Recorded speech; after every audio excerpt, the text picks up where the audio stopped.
Hi, my name is Jason J. Campbell, and for my first video log, I couldn't think of a better topic to discuss than a video response to Barack Obama's inauguration speech. I, as everyone else in the United States of America, I'm sure, watched Barack Obama deliver his inauguration speech not too long ago, less than half an hour ago.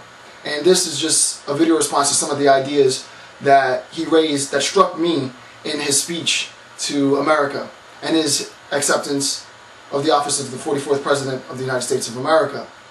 Barack made a very interesting point early in the speech where he discussed the concept that the ground had shifted. And what struck me in his reference to the ground shifting is that the very foundation with which we came to speak about political affairs, about government and its relation to the people, about community service and the need for American citizenry to reaffirm their service to the government, is that the very ground had shifted. The old ways of talking, the old ways of doing things, the greed, the manipulation, the corruption, which were and are in some effect still so inherent in political discourse, is now changed. The very ground with which we come to formalize concepts, the ground with which we come to discuss and describe political relations is changing. And I think in a very real sense, this is the true change that Barack has brought to the American public, is that he's changing the concept and the construct of American government as such. He made another reference to the idea that we are the keepers of this legacy. And that is a very most profound concept. To suggest that we are, in a sense, a gatekeeper, a holder of a key. We, in some sense, have a legacy, and that legacy is completely determined to each and every one of us. And as we are now recognizing the Dr. Martin Luther King holiday as a day of service in the United States, in a very real sense, the legacy that we are now bequeathing to our children and our children's children is, in a very real sense, going to be determined on how willing we are to serve. And I have a very strong commitment, and I have a very real sense, a feeling of obligation to not only political discourse and intellectual thought in general, but to really bringing about change, really making these ideas, these concepts, which are usually often, in the old way, sealed in the ivory tower, brought to the regular American generation of Gen Xers. I, myself, being a Gen Xer, there wasn't much expectation for our generation. There wasn't much that anyone gave us any credence for. And as a Gen Xer, I feel that we are truly the keepers of this new legacy.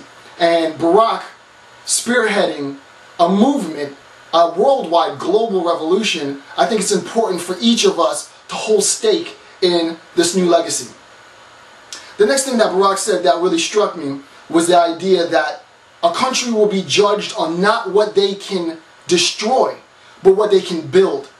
And the significance is obviously apparent, is that the new population of world globalized, socialized people, a new world of informed citizens, not just American citizens, but a new world of informed citizens as such, will hold their governments accountable for creation rather than destruction, for building and bringing about a holistic, a well-developed, a well-planned, a well-implemented infrastructure, not the destruction of structure.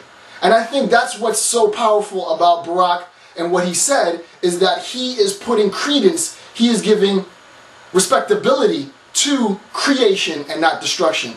Myself, being somewhat of a scholar of peace and genocide studies, to me, I couldn't have wanted to hear anything more than Barack saying that he's going to put emphasis, and that we all should put emphasis on the act of creation, not the act of destruction. It is so much easier for us to kill, it is so much easier for us to destroy than it is for us to bring about peace, to express tolerance, to engage in diplomatic relations.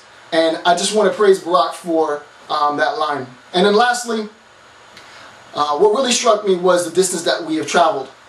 As a black man in the United States, I have a very profound understanding of oppression, but not so much as 2 generations prior to me, people who lived during the 60s, who protested, who actually were denied access based on their skin color. But what I can say that I am witness to in my generation, in Gen X generation of discrimination, is the discrimination against lesbian, gays, bisexuals, and transgenders, because we view them as not having privy to the same rights that we have. They are different than we are, and I think that's one of the biggest misconceptions. I think that's still hidden under the carpet. We don't want to address it yet, and I think that the discourse now needs to change.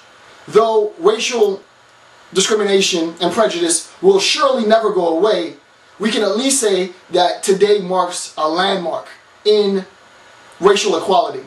However, there is still a large inequality with respect to sexual orientation. And I think it has to be important that each of us realize that it's not just the case that it's their battle. It's members within the homosexual community to fight. It's not my battle to fight. I wouldn't be here speaking to you today, Barack wouldn't be president today, if it wasn't for the abolitionists that fought for the abolition of slavery, if it wasn't for white Americans marching alongside Dr. Martin Luther King for racial equality. We, quote-unquote, heterosexuals need to join our homosexual brothers and sisters so that they too can enjoy what we are so gratefully, gladly enjoying today. That story is going to be continued. That story has yet to be written, but this was my general response to Barack Obama's acceptance of his inauguration. I'm very proud today, as I'm sure most of us are. Thank you. Goodbye.